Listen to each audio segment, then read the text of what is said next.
Thanks for tuning in to In the Trenches with Dave Lapham, brought to you by First Star Logistics. And Tony Pike is the special guest, the Cincinnati kid, Reading High School Blue Devils. Great career there. Goes to University of Cincinnati. Legendary career there. Takes him to an Orange Bowl, a Sugar Bowl. They have an undefeated season. He gets drafted by the Carolina Panthers in the National Football League. Unfortunate elbow injuries. Now he's grooming young quarterbacks, helping them earn college scholarships. Some will be in the NFL here pretty soon someday. And also, unbelievable broadcaster, 1530 ESPN, 700 WLW, Cincinnati Bearcats football. Tony Pike, special guy. You're going to like it.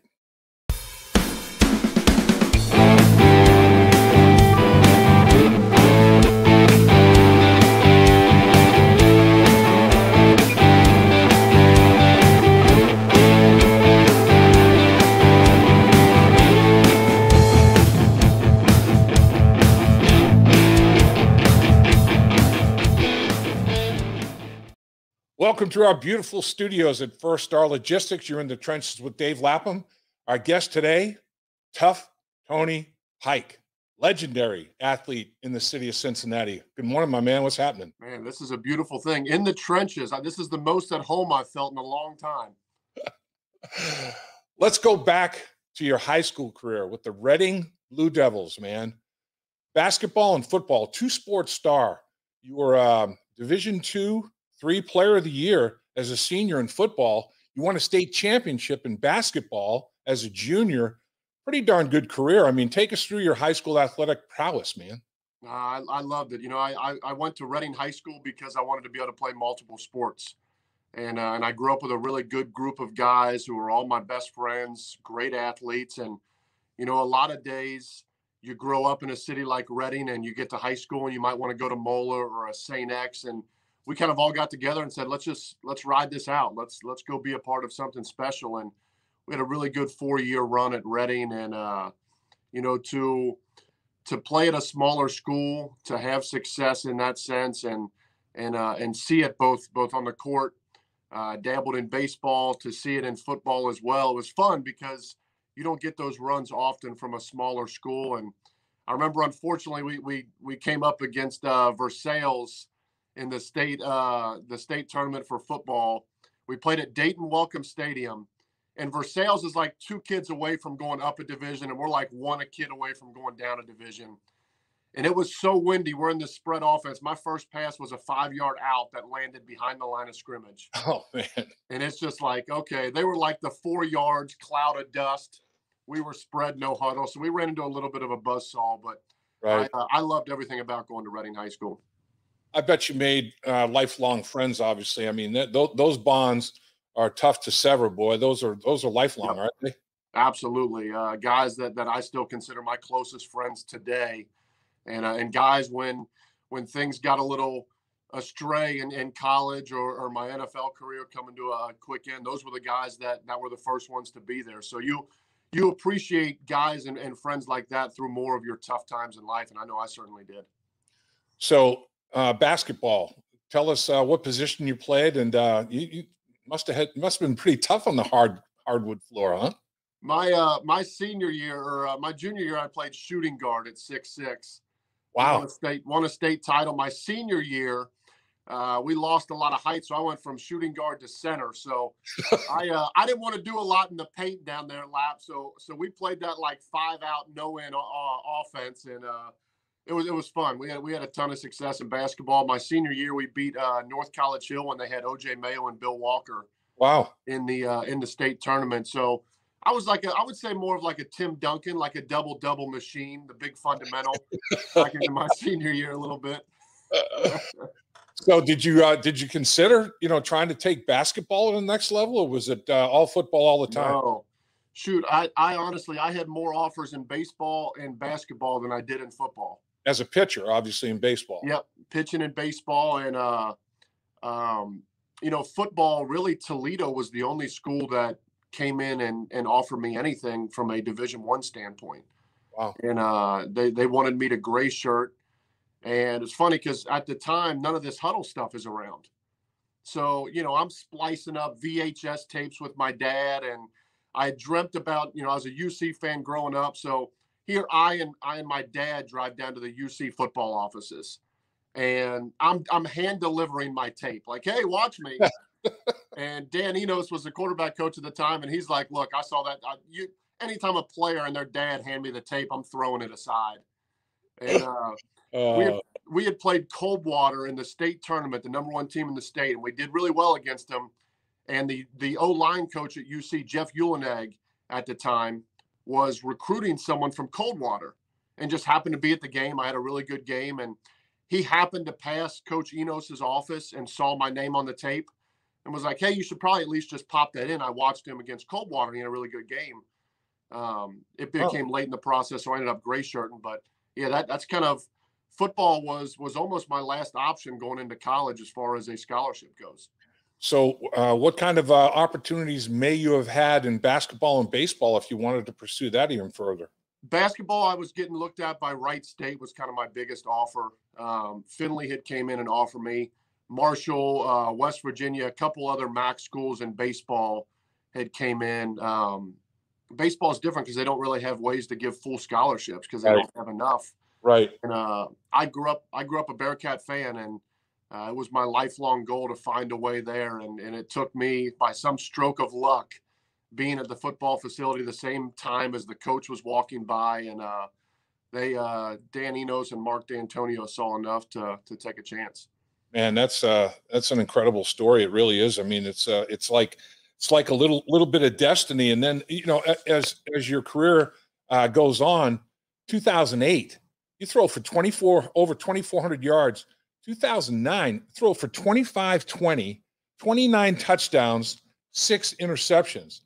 That's some serious numbers there, man. I mean, and as a team, I mean, you guys are going to major bowl games. I mean, you're going to the Sugar Bowl, you're going to the Orange Bowl. I mean, pretty heady stuff. What was your career like at UC for you? It's crazy. I went into my junior year at UC. Brian Kelly's the coach, and he pulls me aside at Camp Higher Ground. He's like, look, you're like 7th on the depth chart right now. And he's like, we'll honor your scholarship, but if there's not a change during camp, I don't know if there's a spot on the roster for you. Wow. That's my junior year. And to his credit, he actually gave me a fair chance my junior year. I ended up leapfrogging, I think, 5 other quarterbacks to finish camp at number 2. We open up, we go to Oklahoma, I think our second game of the year. Wow. Boomer Sooner.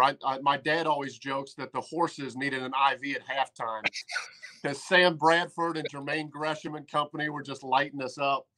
But the starter goes down, breaks his leg. I come in and I get my chance. And the next week was against Miami of Ohio. And I had like just an unbelievable storybook game. I think I had 3 incompletions in the game. And I'm thinking like, okay, I finally arrived, like gray shirt, red shirt, junior year. Here I am. Very next game is at Akron. 3rd quarter, I break my arm. Oh man. Break it right on the my left forearm. And the Akron Stadium doesn't have the best X-ray technology. So we're looking at it, and it's like, hey, you might be out the rest of the year. We don't know exactly what this looks like. Yeah. My junior year, miss a couple games, come back, I think a game too early, played a half against UConn, and we were winning at halftime, but my arm just, I couldn't do anything with it. So came out at halftime. We lose that game, so we're already 0-1 in the Big East. And we go on this magical run where we run the table in the Big East, go to the Orange Bowl, great experience, terrible game, 4 interceptions, doesn't get any better than that. I made Cam Chancellor a lot of money in the Orange Bowl for Virginia Tech. Senior season comes around, and Brian Kelly always said, you got the keys to the car now. I'm kind of taking off the restraints, and he always told us end every drive with a kick, whether that's a field goal, a punt, kickoff, extra point. If you do that, you're going to give yourselves and our team a chance to be successful. So that's where the turnover numbers came. But really the same story my senior year. We went into South Florida, top 10 team in the country. I was actually getting votes top 5 in the Heisman at the time. We were undefeated, and George Selvey and Jason Pierre-Paul converged on me in the backfield and re-broke my forearm. Man. So at that time, it's like you might not play again, let alone play this season. Long story short, ended up just putting a cast on it. We went straight shotgun, no under center stuff. So played with it broken, and got to number 3 in the country. Went to the Sugar Bowl, played Tim Tebow, Riley Cooper, Aaron Hernandez, the Pouncey twins. Carlos Dunlap, made him a lot of money in that game. Joe Hayden, Major Wright. It was crazy, the Florida team that they had, but it was fun. My UC career was so fun. I wouldn't change anything for the world of having success, putting UC on the map, and doing so in front of my hometown. Yeah, I mean, to run the table, go undefeated as a senior, and finish the regular season number 3 in the country. That's pretty heady stuff, man. I mean, that's storybook, and I'm sure we beat Pitt with a comeback win, and we got on the bus, and Texas and Nebraska were playing. Texas was number 2 in the country. Colt McCoy rolls out down, I think 2 points, and Ndamukong Suh puts pressure on him. McCoy throws it out of bounds. The clock runs out. So we're on the bus thinking we're going to the national championship. And if that's the case, Brian Kelly probably never leaves because he can't leave a national championship game. True.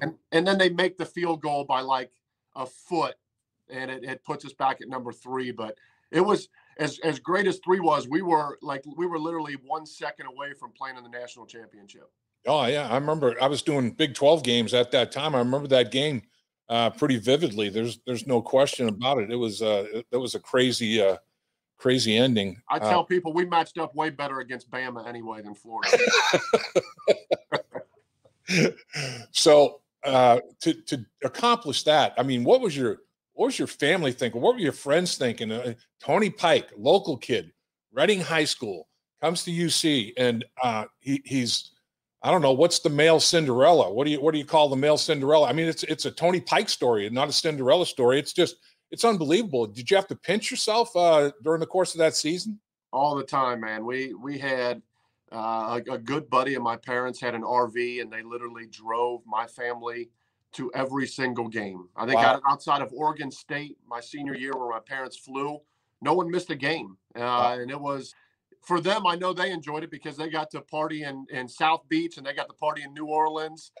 And look, it was an unbelievable ride, Lap. And to like you said, to be able to share it in front of family and friends, and I've always been close to my family. I've always had a tight group of friends, and to see that kind of pick up and not just a local story, but a nationwide story of success was awesome.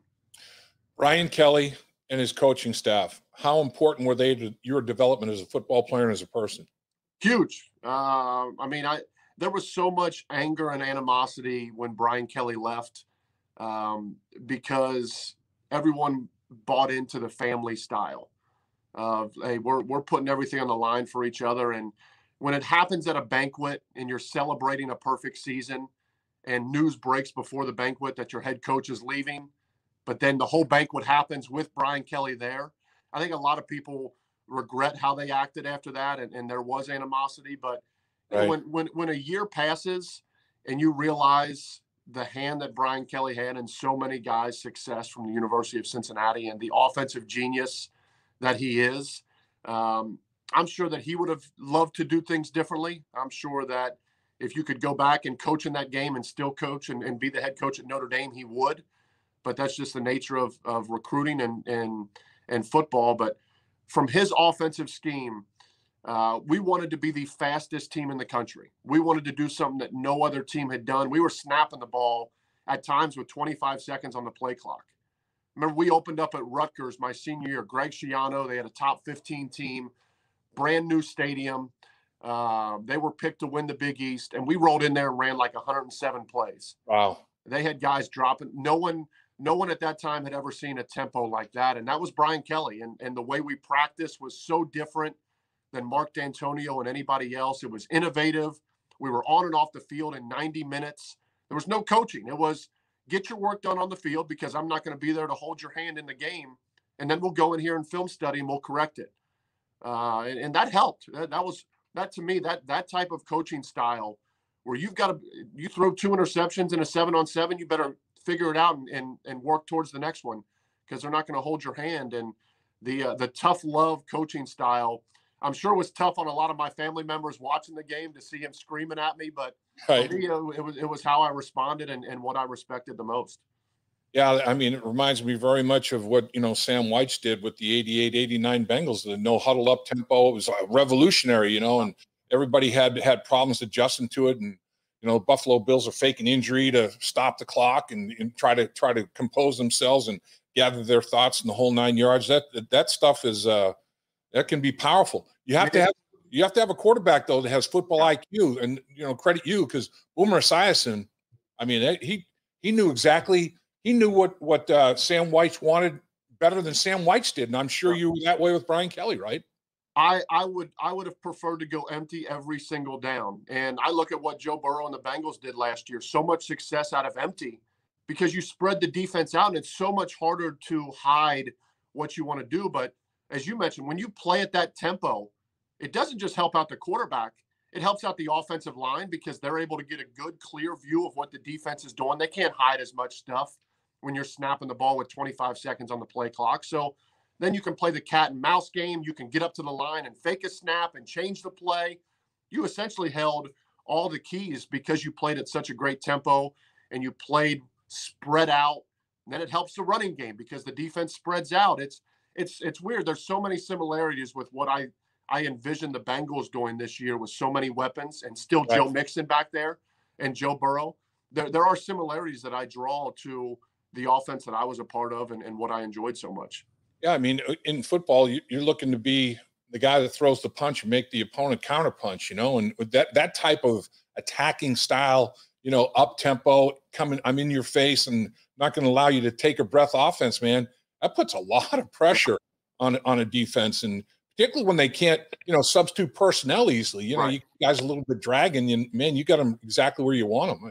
It could be a lot of fun to watch. There's one guy that doesn't like it. It's the defensive coordinator. Right. For your team, because you're going so quick. It's like, hey, we're right back on the field and no time to rest. So yep. I don't know if Bob Diaco loved Brian Kelly's offensive system as much at UC as I loved it. So if you had to take one thing that Brian Kelly taught you from a football standpoint, that was probably, I don't know, maybe an aha moment or something that from a football principle standpoint is something that, boy, it really stuck with you and it still does stick with you. What might that be? Two things: the importance of footwork and what you're doing. Your feet have to be right, because if your feet aren't right, your arm angle is going to change and you're going to become an inconsistent passer. And I had what I felt was the strongest arm in the world, but if my feet didn't match that, if I couldn't drive through my back leg, if I couldn't initiate everything through my body, I wasn't going to be the accurate passer that I needed to be. Brian Kelly helped me a ton with that. And I know it's cliche at the quarterback position, but he helped so much with the short memory stuff. And yes, he was going to light me up on the sideline sometimes, but I also knew that there was a level of respect there from Brian Kelly because he stuck with me at different, like I said, 4 interceptions in the Orange Bowl. He stuck with me, and I respected that looking back on it. But the understanding, like I said, the way we practiced, I think had a direct correlation to the numbers I put up my senior year, because you have to have a short memory to be a successful quarterback in the NFL. Peyton Manning led the NFL in interceptions as a rookie. Yep. I always tell quarterbacks I work with now, turnovers are a part of the game. And what Brian Kelly got through to me was it's how you react to those turnovers and how you react to success. If you're a quarterback and you throw a 70-yard touchdown pass and your energy and your momentum's so high, you go out the next snap and you sail a dig route over the middle, it gets intercepted. You've got to be even keel as a quarterback. And that to me was my biggest takeaways. That's interesting stuff. So you finish your collegiate career, obviously, on a very high note, and you get drafted by the Carolina Panthers in the 6th round.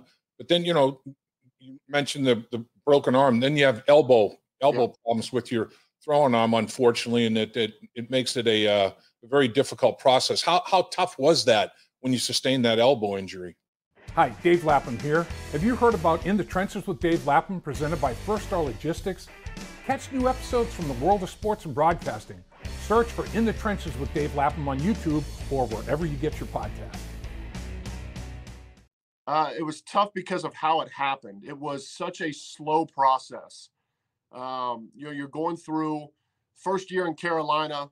I somehow made it through the combine where 32 teams are picking at your broken arm and through physicals, and you make it to Carolina. Not only I made it to Carolina, remember I stayed in a Holiday Inn for like 8 weeks because as a 6th-round pick, there's no guarantee you make the team. So I'm not looking for a spot. I make the team. I feel like I'm sitting in a really good position after year one.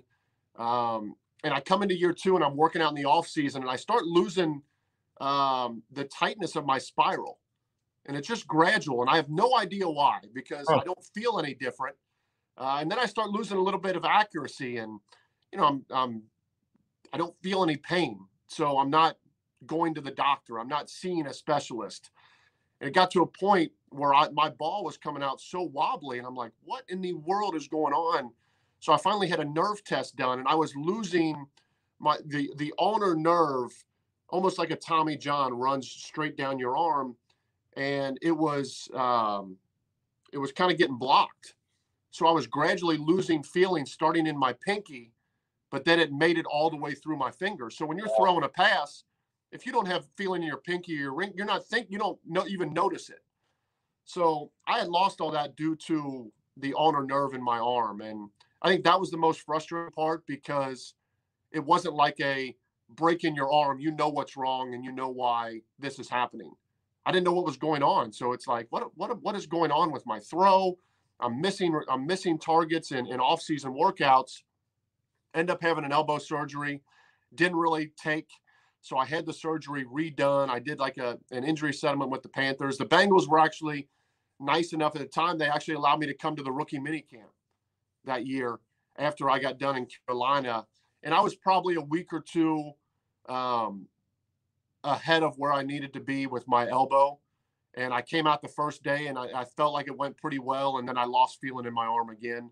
And at that time, I knew the nerve damage was permanent. And that's kind of when it set in and you work your whole life to go through all these battles to make it to the mountaintop of the NFL. And to nothing of your own doing, your nerve in your elbow just goes out. So I think that was the toughest part of when it was finally over and how quick it came to an end, and kind of realizing what in the world am I going to do next? Yeah, I remember talking to Jay Gruden, and he really liked you. Your mind, your approach to football. He said, "Man, that elbow, man, it's just that's a tough thing, tough thing to overcome, and it's just an unfortunate situation." But what did you think of Jay Gruden? Did you like him? Yeah, the interaction that I actually had great interaction with the Bengals throughout the whole draft process. I thought they were very savvy, well ahead of the offensive guru status that we throw around in football anymore. But man, he knew his stuff. And you sit down with, like, I had the chance to sit down with Brian Kelly for a couple of years, and I came and sat down with Jay Gruden. From an offensive mind standpoint, I don't know many guys that could have went through a better couple of years of being in front of the right people. So did you give any consideration to coaching based on who you were influenced by as a player? And you're doing the next best thing. You're doing a combination thing, obviously. You're developing young quarterbacks, which is, I guess, probably fulfilling your coaching itch, if there was one. And then, of course, doing a great job as a broadcaster on 1530 ESPN, doing various shows, and then Cincinnati Bearcats football. Yeah. So when did you think about coaching, and take us through the decision-making process in your career path as it is today? Yeah, I moved back to Cincinnati, and I think I got into like pharmaceutical sales to start. And I went from this super active job to sitting in a cubicle and calling on California and Washington. I hear you. And I was going nuts. I was like, I've lived this active lifestyle. Yeah. I'm waking up at sick, and it just wasn't me. And Mo Egger, at one point we were traveling to a UC game, and he just kind of asked me, he's like, "Hey, do you want to come on Monday and talk about the Bengals and get paid for it?" And I'm like, "So I'm going to watch the game on Sunday anyway. You want to just pay me to come talk about it?" And I was like, "Absolutely." It was the next best thing to being in the game. To be able to watch the game, study the game, and then talk about it. Yep. And that kind of sprouted to where I am now with my own radio show and doing my own thing with that. The coaching side, to me, there's a different dynamic to coaching, and you have to be all in when you're a coach, especially at the college level, because family time gets cut way down. Your coaching, your long hours, your recruiting. Family was always a huge thing for me, and I wanted to really put in the time to my family. I had younger siblings in Cincinnati playing sports at the time. Now, married, and I have a 10-month-old and one on the way at home. So that to me, it's hard to do both. It's hard to be the type of dad I want to be, because the dad that I had, and be a college football coach and be gone all the time. So the next best thing for me was training up these high school quarterbacks.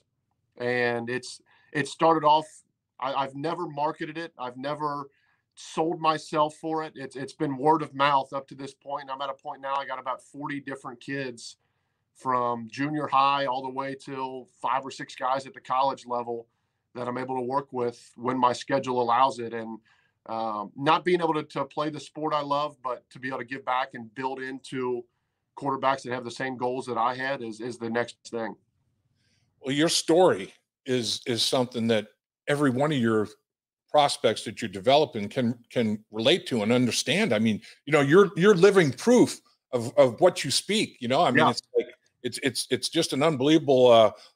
You don't have to recruit. It's just like, hey, read my bio. Here we are. So, how rewarding is it when you take a young kid, maybe at the junior high school level, and you help him become a starting quarterback in high school and have success, and then get a college scholarship? I mean, what's that like? It's honest. It's the second best feeling from a football standpoint, is winning a football game or getting drafted, because I knew the work that I put in to get where I wanted to be.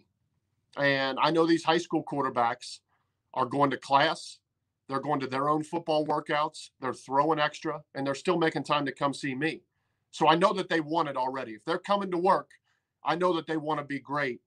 And whether it's them winning the varsity quarterback spot or them getting a scholarship and playing in college, whatever division that may be, it's one of the most fulfilling things, because it's that aha moment of, for me personally, what I'm teaching works. And for these kids, hey, the hard work, it pays off. And look, it's been great. I've had guys win state championships. I've had guys win Mr. Football awards. Guys are playing in Power 5 programs. It's fun. And, it's that fine line of enjoy it. And then the great ones, hey, when can we work out again? When can we go? I'm back in town for 3 days. Can we get a session in? Those are the ones that are never satisfied with, okay, I've got my scholarship, I'm good, but okay, I want to be great. And to see that and to see these stories and kind of just ride along with these kids has been awesome. Give us a couple of success stories that you've had, Tony. Names that people might recognize and say, "Oh man, Tony worked with that young man. That's cool." Yeah, Chase Wolf out of St. Xavier. He's at Wisconsin right now, state champion. And Chase was an interesting story, because right ahead of Chase was Sean Clifford, who was a sophomore committed to Penn State. Right. So Chase was, the mentality for Chase, I had coaches say, hey, he needs to transfer, because he wasn't going to play until he was a senior, because the guy ahead of him is going to Penn State. Yeah. He stayed the course. He worked his tail off. He got a chance his junior year because of an injury, and he took off with it. A.J. Mayer out of Covcath, that's at Miami of Ohio. Yep. Got a chance last year, had some success when he played in some games with Miami. I think Miami only played like 3 or 4 games in their season last year. I got a guy named Brody Reeder who came out of Little Miami, so a smaller school, ends up at Butler, playing football at Butler now. That's great. That's awesome. And at the high school level now, Brogan Mackay, who's coming off a state championship as a junior at St. Xavier. Yep. Garrett Yoon just went to the Elite 11 at Lawrenceburg High School. Chase Harrison is a highly touted quarterback out of Centerville. And then my guy Cam Herget in Kentucky, 2-time state champ, won Mr. Football, and is utilizing that free year of high school sports, and he's coming back and playing another year because he was so affected by what I would have been affected by COVID. I played at a smaller school like Beechwood, had really good success, but when you pop on the tape, sometimes the opponents aren't as high as what you'd see from a Division I opponent. Right. And all of his camps got canceled, so he couldn't go compete against the best. So he decides to come back, and earlier this week, actually, took a visit to EKU, worked out for him, and got his first official offer from Eastern Kentucky. So there's been a ton of awesome stories, awesome success stories, and so many guys now that are on the up and up that are going to be this next wave, and it's just really exciting. So Tony, the life of quarterbacking, injury obviously is the biggest. Oh man, oh no, biggest nightmare. And Joe Burrow is having a very, very strong rookie season. Then of course the tragedy happens in Washington and ACL, MCL damage. Rips the knee up, has the reconstruction. But watching him in mini camps, I mean, he's recovering very, very well, very efficiently. As a quarterback, if you have to have an ACL reconstruction, is it easier to rehab and come back from a right knee reconstruction where you're pushing off of that leg, or a left knee reconstruction where you're striding and transferring the weight and torquing? Which one is the tougher one to have surgery and reconstruction and rehab from? See, I would say from a mental standpoint, it would be the left, but from a physical standpoint, it's the right.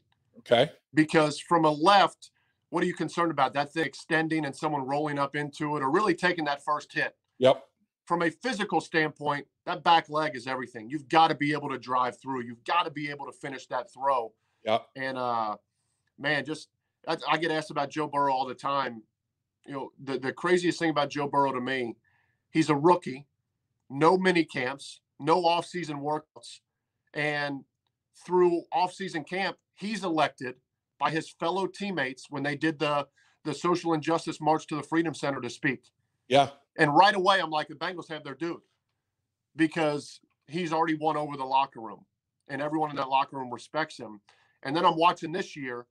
I'm like, man, OTAs, it would be easy to just go out there in a jersey, sit on the sidelines, do some rehab stuff. He wants to make sure that everyone knows he's good to go. It would have been easy to sit out of OTAs. Right. Sit out minicamp, and Joe Burrow is doing none of that. He's improving every single day. From a physical standpoint, it's amazing what he's doing. So to see that and to know that mentally and physically it's such a challenge, I'm blown away by him all the time. He wanted to set rehab records, obviously. I mean, he's so competitive in every way, shape, or form, and his core has gotten so much stronger. His hips have gotten so much stronger. His overall body strength, and it's translating, when he throws the football, because you're, as you know, better than anybody. I mean, your entire body is a factor throwing the football. Yep. But he hasn't lost accuracy, but he's gained some significant velocity. And if he still keeps that pinpoint accuracy, man, it could be a sight to behold, really. It is. It's crazy. Every receiver that talks about the uptick in velocity.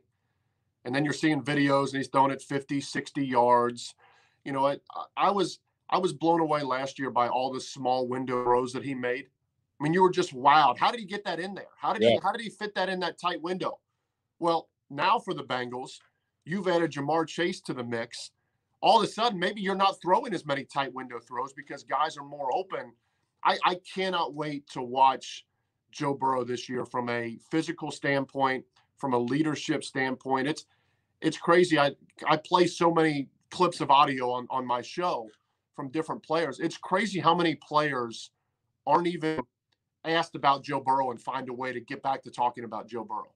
Right. I mean, it's astounding at the respect he has in that locker room already, not even one full season in the NFL. And again, the crazy thing is last year's offseason wasn't even normal. Right. And he's coming out and picking all this stuff up from a mental standpoint. It's going to be fun to watch.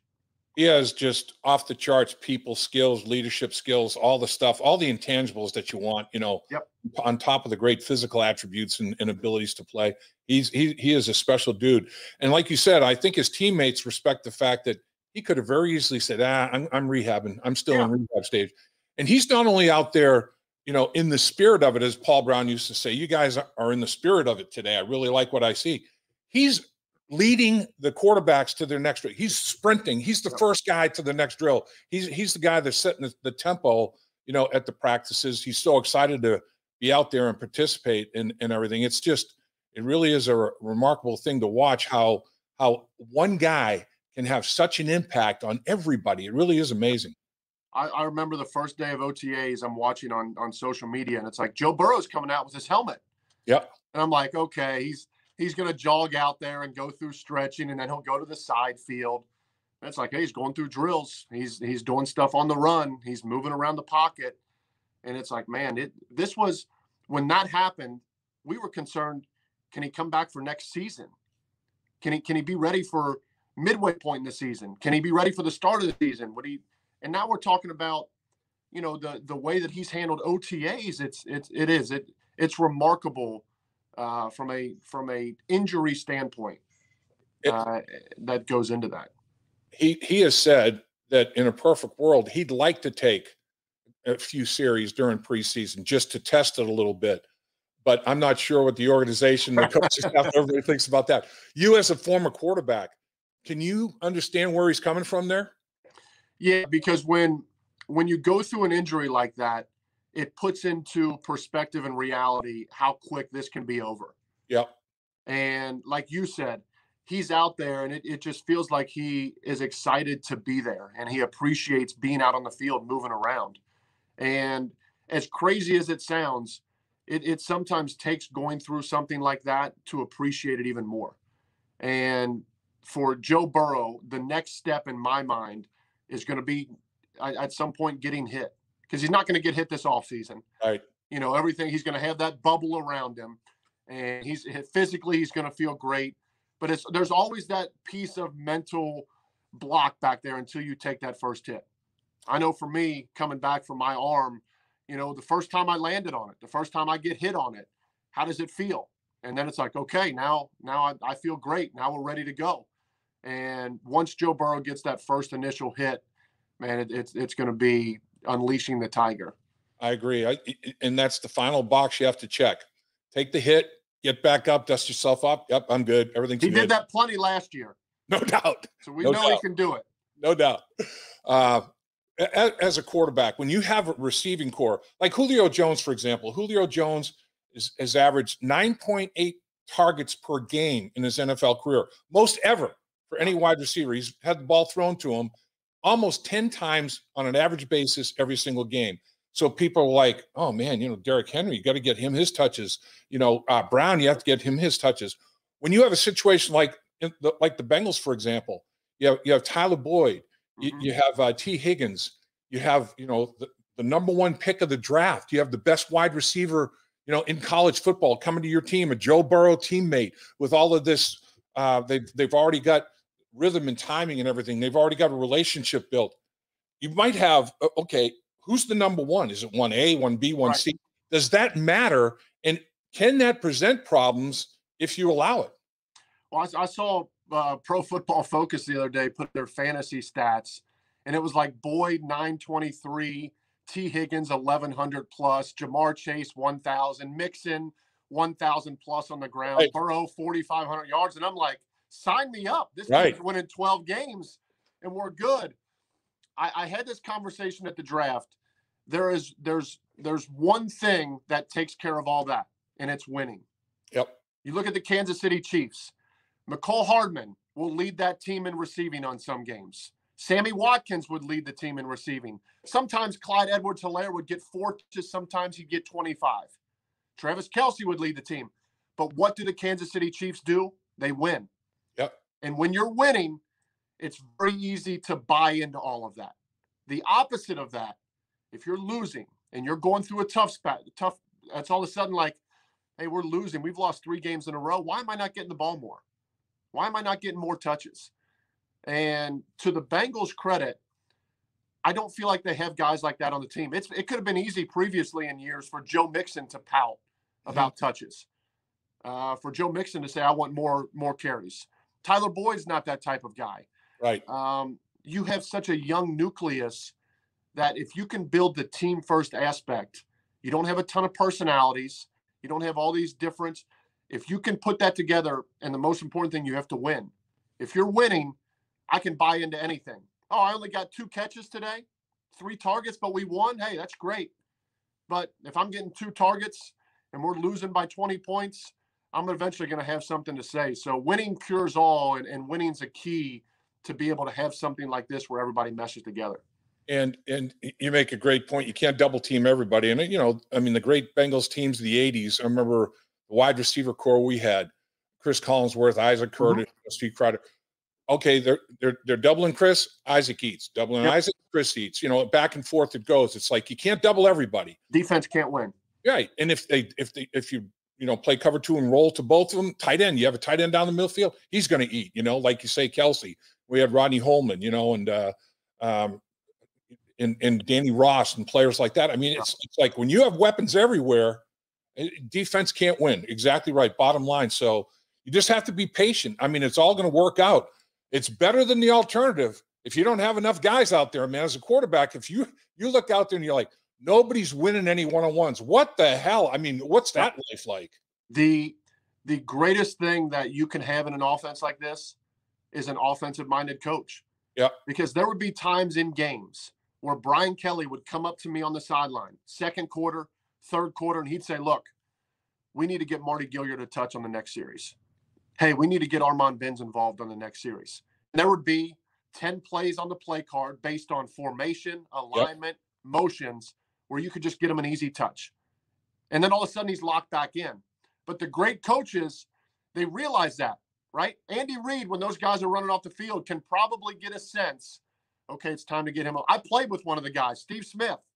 You knew on the sidelines when it was time to get Steve Smith a touch. Right. And the great coaches don't say, well, no, we're running our stuff. The great coach will say, hey, we're going to get him a touch here. I don't care if it's a slip screen. I don't care if it's a bubble. I don't care if it's a slant. He's going to get a touch on this series because we need him back locked in. You know, and it's funny, people, you know, will say, oh, these guys are selfish. And honestly, guys that I've experienced this with, they just think, and they're so confident in their abilities, they think they're such an important factor that if you don't involve me, we're not going to win this football game, period. Correct. It's nothing about being selfish. It's just like, look, I want to do what's best for the team. What's best for the team is get me involved, you know, I mean, and they literally 100,000% believe it. No question. Absolutely. It is a team system belief. And to the Bengals' credit, when I've heard players talk about their offseason, you hear guys talking about camaraderie, joking around with each other, being around each other in the offseason. The locker room is so important in the NFL. Yep. You've got to have a winning locker room of guys that want to be around each other. And it's crazy how different this Bengals locker room sounds than years past. It really feels like everyone's on board, everyone's friends with everybody, and they're just ready to go out and prove people wrong. And you've seen that in OTAs. There are teams out there that have 50% of their roster at OTAs. The Bengals have almost their whole roster out there. Yeah. Because they know it's important. They want to be a part of it. They want to get better. They don't want to lose anymore. And that's huge when you just talk about success. I agree with you, Tony. It's like, you know, 100% attendance, and they're one of the only teams, maybe the only team in the league that can say during OTAs, not even the mandatory minicamp. Right. We're talking voluntary OTAs to have 100% attendance at most workouts.